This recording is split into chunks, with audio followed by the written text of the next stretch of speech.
Javier Velázquez Gesquén, congresista del Partido Aprista, se encuentra con nosotros esta mañana. ¿Cómo está, Javier? Gracias por estar con nosotros. Buenos días. Lo primero, el comentario sobre lo que hemos estado comentando esta mañana. Varios casos de estos dramáticos de titulación de terrenos, de disputas. Más temprano vimos uno en el RIMAC, donde una serie de inquilinos, entiendo yo, alrededor de 50 están siendo desalojados en una quinta, ¿no? Por un dueño que ellos no conocen, en fin.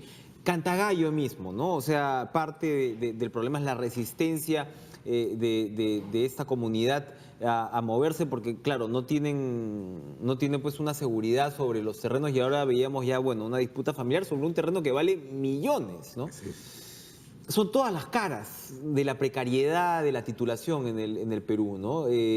Siempre los gobiernos quieren hacer algo, los congresos también, ¿no? Elaboran leyes, pero no salimos de ese. Y uno se pregunta cuál es el impacto además económico. Le comentaba, cuando uno ve la cantidad de letreros en el centro de Lima, en zonas populosas, este terreno está en litigio, ¿no? No se alquila o en fin, no se puede vender, la cantidad de capacidad ociosa, si se quiere, Sí. inmobiliaria, ¿no? La presidencia del Consejo de Ministros tiene mucho trabajo en primero, los conflictos que hay entre los distritos o las provincias por el tema de la demarcación territorial, ese problema de nunca acabar. Y segundo es que nos encontramos con contrasentidos. Por ejemplo, terrenos invadidos por gente que verdaderamente necesita de una vivienda. La Constitución consagra que este es un derecho progresivo, porque bueno, el Estado no lo va a resolver de la noche a la mañana, pero nos encontramos con paradojas. Mientras que el propietario, ya que sea el Estado o un particular, está litigando para desalojar a los invasores, el Estado les pone luz, les pone agua, les pone colegio, ¿no? Entonces, ese tipo de acciones del gobierno lo que generan son derechos posesionarios. Exacto. Por lo menos. ¿Qué es lo que había en buena Cantagallo? fe, Ellos pagaban, ¿no? Incluso arbitrio. Exactamente, ¿no? Entonces, es como los alcaldes, algunos alcaldes cobran a los comerciantes, les cobran una gabela por utilizar la vía pública. Luego, cuando viene el desalojo, ellos legítimamente reclaman que tienen una posesión. Lo que está pasando en Gamarra ahora, ¿no? Sí. En fin, es una situación de una gran complejidad que nos hace ver cuánto nos falta por avanzar. Sí, Antes de entrar al debate parlamentario, yo quería que, por supuesto, saber su opinión sobre el caso de Nadine Heredia. Ha desatado una suerte de reguero de pólvora entre las redes sociales y la prensa, este ofrecimiento que le hace la FAO de ser la directora de enlace entre Naciones Unidas y la FAO y tener un puesto en Ginebra. Hay muchos quienes lo están interpretando ya como una fuga, que ya no va a volver. Recordemos, ella tiene comparecencia restringida. Se está diciendo por ahí, miren, Alejandro Toledo regresa y no hay problema, pero primero, la figura de comparecencia restringida plantea unas limitaciones, y segundo, el hecho de ser nombrada funcionaria internacional también le da un carácter distinto. Bueno, ¿cuál es su opinión? Primero, yo creo que ya son términos mayores hablar de fuga. Yo supongo, porque la única información que tengo es la que ayer ha brindado el vicecanciller en la noche, una entrevista televisiva, y lo que hemos leído por los medios de comunicación. Pero si a ella no se le amplió el impedimento de salir del país y se le dictó comparecencia restringida, supongo yo que el día de hoy el fiscal debe conocer de parte del juez que ella solicitó este permiso para salir del país. No puede salir sin permiso del país. Y segundo es que la comparecencia restringida genera una obligación de firmar mensualmente un cuaderno de estar... ¿Pueden darse excepciones? ¿Le puede decir uno al juez, señor juez, me han ofrecido esto, ¿podría usted matizar la firma mensual o no? No, eso es una obligación pero para estricta. Eso, en ese supuesto tendría que haber salido una resolución, que hasta ahora no se hace. Lo que sí genera controversia es que sea un ministro de Lula, muy vinculado a Humala, el que la contrate directamente, que Cancillería no sepa, y que si hoy día... ¿Cancillería podía no saber? Como yo conozco la trayectoria de Néstor Popolizo, el vicecanciller, y es un diplomático serio, y yo no puedo poner en tela de juicio... Porque la severidad con la que ha reaccionado Torre-Tagle es evidentemente la de una institución que se siente burlada. Entonces, ¿no? Ellos han expresado su protesta, pero lo que sí me llama poderosamente la atención es que Naciones Unidas, que nos obliga a los estados y todos los estados democráticos que se están organizando tienen como prioridad en la agenda la lucha contra la corrupción. Entonces aquí... No, y Barack Obama hace un par de días nomás decía en Lima, parte del orden internacional es trabajar con organismos como Naciones Unidas y el respeto de las leyes internacionales. Entonces, ahora, claro, suena un poquito... lo que sí pone un poco de sospecha es cómo la FAO contrata a una persona que tiene un proceso en curso por lavado de activos, ¿no? Entonces, cuando normalmente estos cargos internacionales son desarrollados o son ejercidos por personas que tienen una solvencia moral incuestionable. Eso supone que todo lo que el gobierno actual y todo lo que se viene diciendo en el país, la muerte civil, de que hemos visto, por ejemplo, un viceministro que tuvo que renunciar porque tenía una acusación.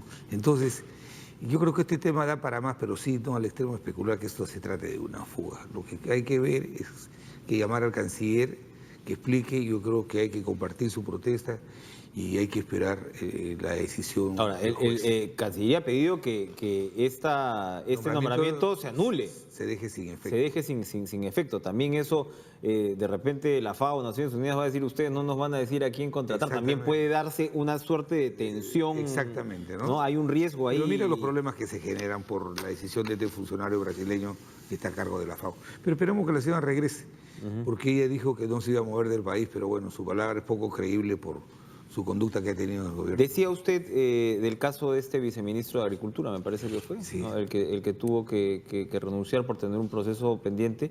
En el Congreso se está llegando a la conclusión de que Jaime Saavedra, el ministro de Educación, debe renunciar.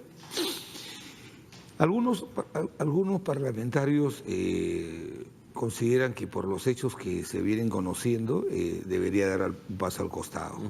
Nosotros vamos a respaldar la interpelación, pero no podemos tomar una decisión de la censura o no si es que no lo escuchamos.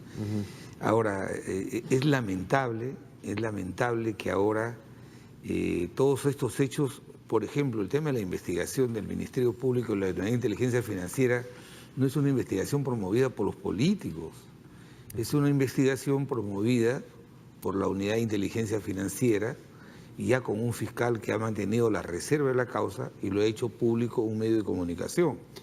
No hay ahí, un paréntesis ahí, sin ánimo, digamos, de exponer los hechos. No hay, es el fiscal Juárez, ¿no? Sí. ¿No hay ahí un tema cuando el caso se expone en los medios de comunicación sin que el despacho en cuestión sepa nada? Sí, ¿Usted qué cree? Usted ha sido ministro de Estado. No recuerdo si le pusieron una denuncia así en medios, una denuncia que estaba en curso en el Ministerio Público sin que usted como primer ministro o como ministro supiera. ¿No le suena un poquito con hambre publicitaria por ese lado? No, pero primero que lo que el ministro no va a poder negar es que él conocía de los hechos. Porque dice que no. Conocía los hechos, como si... De la compra sí, ¿no? Pero él dice que no conocía de una investigación en curso. ¿Cómo no va a conocer de la investigación? Pero eso es un punto que habría que resolverlo, entonces, y será parte del interrogatorio, eso lo tiene seguramente. Que explicar en el Pleno, pero yo creo que comete un grave error quienes defienden al ministro Saavedra de que ahora todas las irregularidades que se detectan, se quieren tirar abajo la ley universitaria, como si querer cambiar algunos artículos de la ley supone que se va a desmoronar un supuesto avance que hasta ahora no lo han explicado y que también consolida el hecho de una ley que se dio con un amplio debate y con una posición que tuvieron fujimoristas, apristas y otras bancadas con relación a la creación de esta institución de la SUNED. O sea, la posición nuestra es una posición coherente. Ahora, en un nuevo parlamento... O sea, ustedes estuvieron en contra antes y están en contra ahora. Y te digo, ¿sabes quién estuvo en contra de la creación de la SUNED? El presidente Pedro Pablo Kuczynski. En su momento tenía una posición, pero también sí, es verdad. Yo pude entrevistar un par de veces a Kuczynski sobre la materia, pero también es cierto que morigeró su posición. Y morigeró en el sentido, a lo que voy es que estaba en la campaña electoral y me parece que algunos políticos al menos leyeron que en la población había una percepción favorable de esta reforma universitaria. Alan García no fue uno de ellos. Mira, pero a lo que voy, está bien, ustedes tienen una posición, la mantienen ahora, pero no perciben que hay una necesidad de la población de que reclama un cambio, una regulación frente a lo que se ha visto en los últimos años, porque el argumento de la autonomía pues tiene sus limitaciones por ese lado, explico, que mira. es sobre todo lo que está. Muy bueno. Recordemos, usted ha presentado un proyecto de ley que es el que se está debatiendo ahora para reemplazar a la SUNEDU por otro tipo de organismo, ¿no? Te explico. Sí. La ley 23733 que fue hecha en el Congreso por Luis Alberto Sánchez y promulgada por Fernando Belaúnde Terry, han pasado 30 años, el país es otro, ¿no? Hay una nueva fisonomía de los actores sociales y la universidad tiene que jugar un nuevo rol. Era necesario, imperativo, una actualización de la ley, primero. Y segundo es que si tú ves el proyecto nuestro, lo que trata de definir es una enorme confusión que nosotros la expresamos en el debate en julio del 2014, cuando se aprobaba esa norma con relación a la autonomía de la universidad.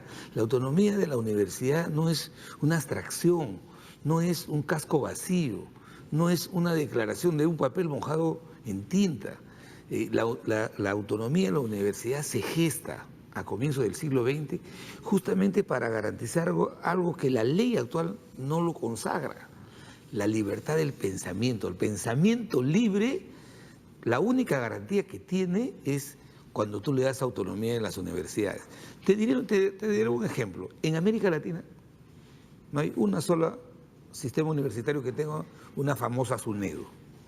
Nosotros no es verdad que queremos dejar sin efecto a las autoridades que han sido elegidas. Las leyes no tienen efecto retroactivo.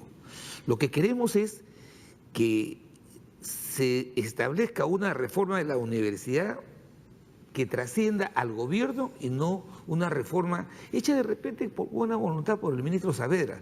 Pero tal y conforme está diseñado el esquema, el sistema universitario va a depender de los gobiernos de turno. Mira, te doy un ejemplo, por ejemplo. Mira, antes las universidades establecían sus presupuestos directamente con el Ministerio de Economía y luego iban al Congreso. Hoy día el presupuesto de las universidades está entre los varios pliegos internos que tiene el Ministerio de Educación.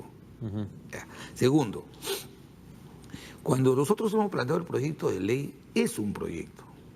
Tiene que ser mejorado, tiene que recogerse. Por ejemplo, ahora, gracias al proyecto ya se discute de que es posible retirar ese artículo que refiere a que los docentes pueden trabajar más de 70 años para su experiencia. El propio ministro Saavedra no lo ha dicho el año pasado, hace 4 semanas en la Comisión de Educación, que era bueno revisar que las universidades estén licenciadas cada 6 años. Entonces, y ahora que revisaba profundamente los 133 artículos de esta nueva ley, para nosotros es fundamental que el objetivo de la reforma tenga que mostrarse a través de mejorar la calidad de la enseñanza universitaria. Y la excelencia académica se logra con uno de los factores que es fundamental, que tiene que ver con la autonomía. De acuerdo. Yo no concibo que en Harvard, que en Chicago, que en Yale ha tenido que ser el Estado a través de una SUNEDU el que ha tenido que hacer que estas universidades sean una SUNEDU. Señalan que son estándares mínimos, eso señalan en la SUNEDU, que no intervienen en la autonomía de las carreras en sí. Y la autonomía, yo entiendo, es un principio para un partido como el APRA sumamente importante, forjado en la batalla de esa autonomía en buena medida. Así es. Pero Javier, tener a un señor como el rector de la Garcilaso asignándose sueldos de millones de soles a su familia, ¿no? Es un escándalo. Eso no tiene nada que ver con la autonomía. Enrique, es un escándalo. Es un escándalo. Y los rectores públicos que se han pasado por el aro apoyan la SUNEDU. Digo yo, no quiero convertirme en un abanderado, pero digo yo, algo deben estar haciendo bien. Y yo te quiero decir lo siguiente. ¿Cómo no va a ser un escándalo? Es una vergüenza, pues. Su colega Jorge del Castillo nos decía que nunca metería a un hijo suyo a una universidad de estas. Me imagino que usted tampoco. Yo tampoco lo haría mientras me sea posible. Pero te quiero decir una cosa, Enrique. Te quiero decir, yo vengo de una universidad pública. Yo soy formado en una universidad pública. Una universidad que era gobernada por autoridades de izquierda. Pero la garantía de la autonomía permitía que ahí hubiera la posibilidad de crítica, de discrepancia. Y te quiero decir algo. Es que ahora hablamos de las universidades de negocio, sí, es el problema. Escúchame, ese es el problema. Escúchame lo que te decía, Se Enrique. desvió la figura.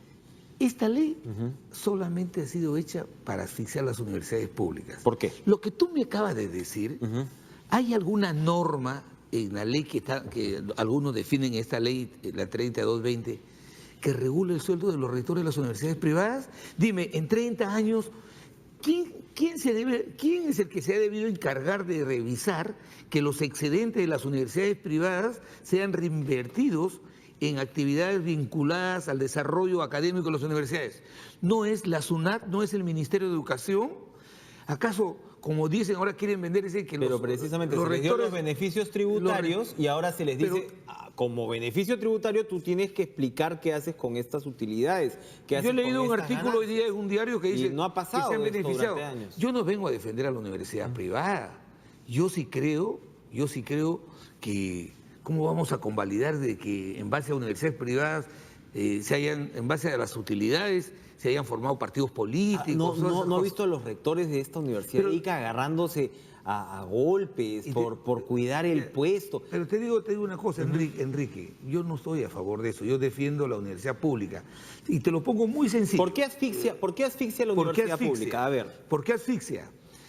Porque, fíjate, porque los estándares mínimos para otorgar el licenciamiento de las universidades se los aplican con las mismas características a la universidad pública y a la universidad privada. ¿Y eso qué quiere decir? ¿Que la privada no va a poder las públicas, pues, porque la pública, San Marcos necesita, para cumplir en tema de infraestructura, del nivel de profesores ordinarios, de todo lo que le exigen como condición básica para que pueda desarrollar el proceso educativo, necesita 700 millones de soles. ¿Dónde has visto tú una reforma de esta naturaleza en la que no le pongas un centavo? Se han creado vicerrectorados de investigación y se establecen estímulos para los que investigan. ¿Dónde están los recursos? Tenían un montón de plata guardada en cuentas, ¿ah? Se ha denunciado eso, millones de soles en algunos casos. ¿Por qué no se quiere homologar la remuneración de los docentes? ¿Por qué hoy día la SUNAT? Se está preparando una ley con el tema de la homologación. A ver, pero perdón, la homologación de los docentes, usted me está hablando ahí del tema del Poder Judicial. Es imposible, pues, homologarlos con los sueldos. ¿Y para qué lo ha puesto la ley? Pero está en la ley. Está en la ley que está defendiendo. Los supremos ganan 20 y pico mil soles. Pues, pero... No, pero a ver, los supremos ganan 20 y pico mil soles. ¿Son cuántos? 20 y tantos. Los docentes que estarían homologables, en ese caso son miles, me parece que son 3.000. ¿Cómo hacemos? Pero Vidaurre contra Vidaurre, pues, Enrique. ¿Quién ha puesto ese artículo en el 133 en la ley actual? ¿Le ha puesto el señor Mora con el señor Saavedra? Nos tumbamos la SUNEDO entonces. No, yo no. Mira, el proyecto de ley no plantea, es verdad, es falso. Mira, el proyecto de ley pretende, primero, definir el modelo de una universidad democrática. En primer lugar, te digo, la ley... ¿Es otro tipo de institución el que usted propone? No. Dirigida por rectores. No es verdad. Y entonces dice, se reproduce la figura de la Asamblea Nacional de Rectores, que nos ha llevado al punto... No es verdad. Lo que te quiero ¿Cuál decir, es la verdad? Lo que te quiero decir es, mira, a ver, así de sencillo, y tú eres un hombre muy inteligente. No puede. El artículo 9 de la actual Constitución establece, mira lo que dice, el Estado define la política nacional de salud, norma y la implementa, la define. Cuando se trata de la educación universitaria, la Constitución cuida de decir el Estado coordina y el sistema universitario lo desarrolla en un capítulo diferente al de la educación básica, porque es evidente que el principio de autonomía tiene que ser respetado y en eso se basa. Entonces, ¿por qué, si tú le das autonomía normativa, por qué los reglamentos de la SUNEDU, ellos han dictado un reglamento de infracciones y sanciones y las universidades adecuarán su normativa a la de la SUNEDU. ¿Qué pasa, O sea, ¿qué pasa si se da el cambio y se dice, bueno, el presidente de la SUNEDU sería escogido por concurso público? Ya no, o sea, como el resto de miembros, Mira, hoy día, ya no es el Ministerio de Educación, va a haber un concurso exactamente. público. ¿A usted Por supuesto. se declararía satisfecho? Por supuesto que sí, lo que buscamos una cosa, mira, ve, que ¿Está de acuerdo con el SUNEDU, Saavedra, el SUNEDU sea un ente verdaderamente autónomo que supervise, no que defina la política, los lineamientos educativos de las universidades, porque no tiene esa facultad, supervise. Pero dime, en estos últimos años no ha habido SUNAT, no ha habido, dice que los rectores de las universidades públicas han hecho lo que han querido con la plata y no ha habido Contraloría. Esas funciones se las están dando a la SUNEDU. Por eso creo que lo que buscamos nosotros es que siga existiendo SUNEDU, pero con representantes que estén vinculados al sistema universitario.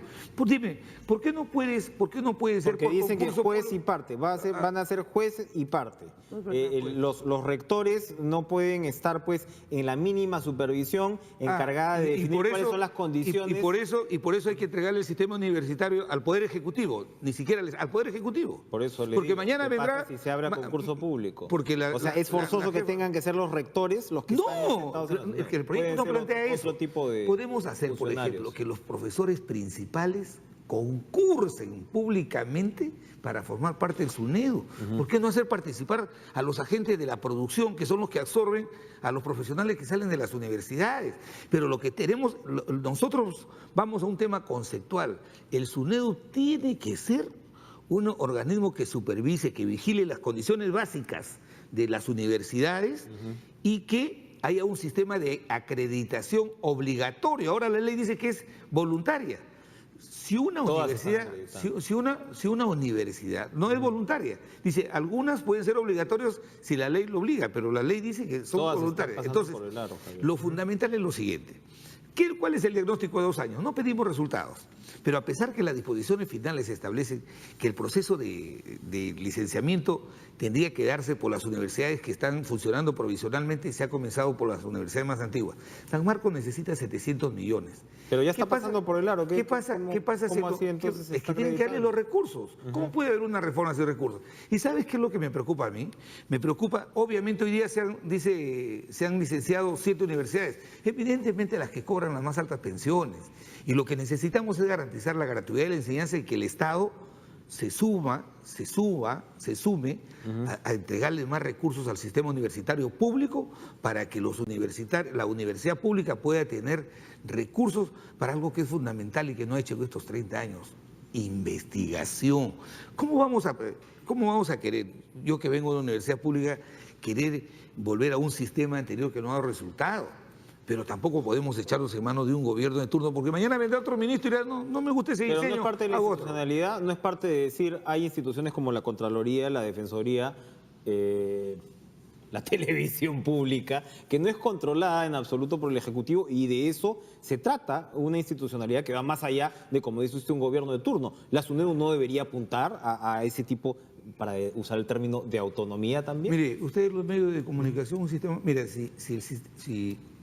salvando las distancias, si la libertad de informar está garantizada a través de la libertad de expresión, de prensa, no se autorregulara, no fuéramos un país democrático. La única garantía que tiene el sistema democrático es que la libertad de expresión esté garantizada y la libertad de información.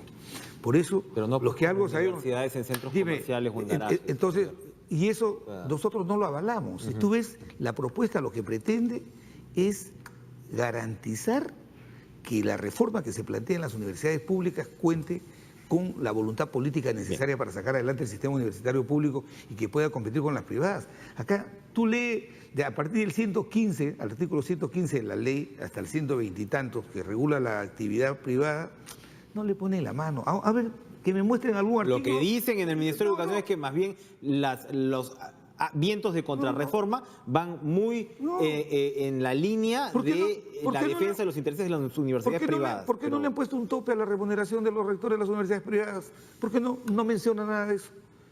Dime, el proceso de reinversión en mejora de la calidad educativa está legislado de tiempo atrás, y ese es trabajo de la SUNAT.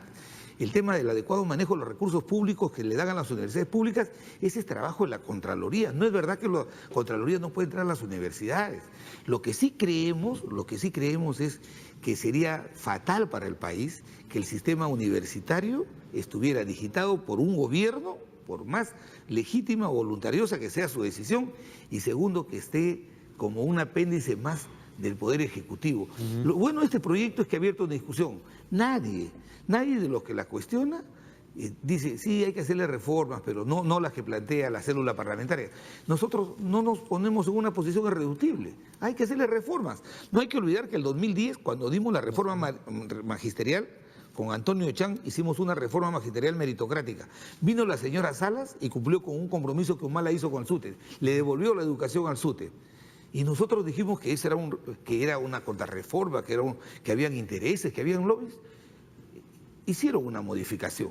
Nosotros ahora lo que queremos es que vayan a la comisión y vamos a explicar nuestras razones y vamos a demostrar lo que hoy día Ahora, el Poder... ya nos tenemos que ir. Javier, usted ha planteado toda su posición, pero sí es, digamos, imposible pensar que no hay una relación en la posible salida de Saavedra. Lo lógico es que Saavedra defienda su creación, ¿no? En todo caso, antes de irse. Sí, si es que ya hay un objetivo político de bajárselo. Pero nadie le ha planteado una interpelación por la ley universitaria, por favor. Y nosotros, por si acaso, que quede muy bien clara, los que defienden al señor Saavedra ahora quieren decir que también son cómplices de nosotros, para sacarlo, la Unidad de Inteligencia Financiera, la investigación que está haciendo el Ministerio Público. Pero no todo ministro se tiene que ir por una compra dentro de su despacho, ¿no? O sea, eso lo sabemos también. Yo no estoy hablando de que se vaya, ¿no? pero te quiero decir algo, que quiero que lo recuerdes. Sí. Y tú escribes en una revista. No, Solamente. No escribo toda la revista. Solamente porque se difundieron audios de dos sujetos, uno que no era funcionario y otro que era vicepresidente de una institución del Estado. Estos dos sujetos que hablaban sobre licitaciones de pozos petroleros y mencionaron a Jorge del Castillo, todo un gabinete se fue a su casa por una cosa menor que la de ahora. Ahora, no los políticos, no ustedes los medios, sino la Fiscalía, por el trabajo de la Unidad de Inteligencia Financiera, ha detectado que la plata que se ha utilizado para comprar computadoras ha ido a parar a cuenta de testaferros. Y eso... ¿es poca cosa? No me parece. Tenemos que ir. Yo creo que estamos... y usted ha recordado un caso que... usted ha recordado un caso que en su momento se tocó. Yo mismo no me pareció, ¿no? El hecho que se cayera al final del Castillo terminado exonerado por la justicia. Por supuesto. Error político, hubo errores políticos, qué sé yo. Pero lo que voy es, en fin, ojalá que el debate se discurra por el canal por el que tiene que discurrir, porque al final... Estamos hablando del futuro de la educación de nuestros hijos. Es que no tiene nada que ver la educación de nuestros hijos con estos actos de corrupción que son graves, son cosas diferentes. Gracias por acompañarnos esta mañana, muy interesante.